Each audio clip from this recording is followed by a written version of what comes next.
జనవరి 26వ నుంచి కొత్త ration card ఇచ్చే ప్రక్రియకు సంబంధించి గ్రామాల్లో సర్వే జరుగుతూ ఉంది. ఈ సందర్భంగా తెలంగాణ ప్రజలందరికీ కొన్ని అంశాలను చెప్పేటువంటి ప్రయత్నం చేస్తా ఉన్నాం. పాతగా ఇప్పటికే 90 లక్షల రేషన్ కార్డులు ఉన్నాయి. 2,81,00,000 మందికి సంబంధించిన 90 లక్షల రేషన్ కార్డులు ఉన్నాయి. ఇప్పుడు వాటికి సంబంధించిన అంశం గాని ప్రస్తావన గాని ఈ కొత్త రేషన్ కార్డు పంపిణీలో లేదు.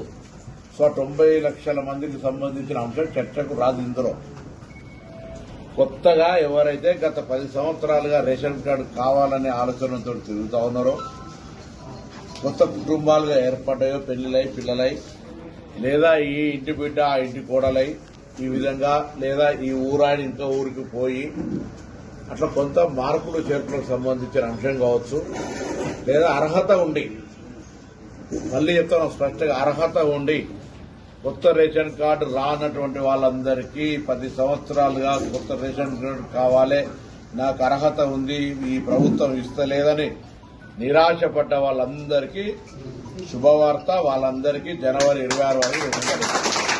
అయితే ఇందులో ఎప్పుడూ తప్పులు లెక్క పెట్టే ప్రతిపక్షాలు దీన్ని కూడా రాజకీయం చేసి గ్రామాల్లో సర్వే జరిగే సందర్భంగా ఒక అంశం చర్చ చేస్తాను. ఇప్పుడు పాత రేషన్ కార్డులు, కొత్త రేషన్ కార్డులు గ్రామ సభలలో ఎప్పుడైనా ఎవరైనా పెట్టుకొని చర్చ చేసుకోవచ్చు. ఎలిజిబిలిటీ రానులు ఎవరైనా ఉన్నా కూడా మళ్ళీ రాష్ట్ర వ్యాప్తంగా రేషన్ కార్డుకు అర్హత ఉండి రాకుంటే ఎవరైనా మీ సంబంధిత అధికారికి కానీ మీ దగ్గరలో ఉన్నటువంటి ప్రజాప్రతినిధికి ఏ నియోజకవర్గమైనా సరే మీరు విజ్ఞాపన పత్రం ఇవ్వచ్చు.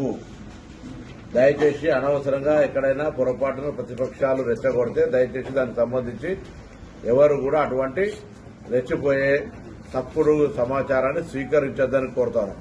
మళ్లీ చెప్తున్న తెలంగాణ రాష్ట్ర మంత్రిగా తెలంగాణలో ఇప్పటికే 90 లక్షల మందికి రేషన్ కార్డు ఉంది. దాదాపు 2,81,00,000 మందికి రేషన్ కార్డులు ఉన్నాయి. వాటికి సంబంధించిన ఎక్కడ కూడా రివ్యూ గాని, తొలగించడం గాని, జమ చేయడం గాని అటువంటిది ఏమి జరుగుతలేదు. ఇప్పుడు కొత్తగా ఎవరికైతే ఎలిజిబిలిటీ ఉండి, మళ్ళీ చెప్తున్నా ఎలిజిబిలిటీ క్రైటీరియా ఎవరైనా కాదన్నారు కాదు, ఎలిజిబిలిటీ క్రైటీరియా ఉండి ఎవరికైనా రేషన్ కార్డు రాకపోతే వాళ్ళకు రేషన్ కార్డు కోసం మీ దగ్గర ఉన్నటువంటి అధికారిని కానీ ప్రజాప్రతినిధి కానీ నేరుగా కలిసే అవకాశం ఉంది. దయచేసి ఇలా కన్ఫ్యూజన్ అవసరం లేదు. ఎవరైనా ఏదైనా తప్పుడు సమాచారం ఇస్తే దాన్ని విశ్వసించొద్దని కోరుతా ఉన్నా. అర్హులైన వాళ్ళందరికీ గత 10 సంవత్సరాలుగా వేచి చేస్తున్న వాళ్లకు తెల్ల రేషన్ కార్డులు ఇవ్వబడతాయి.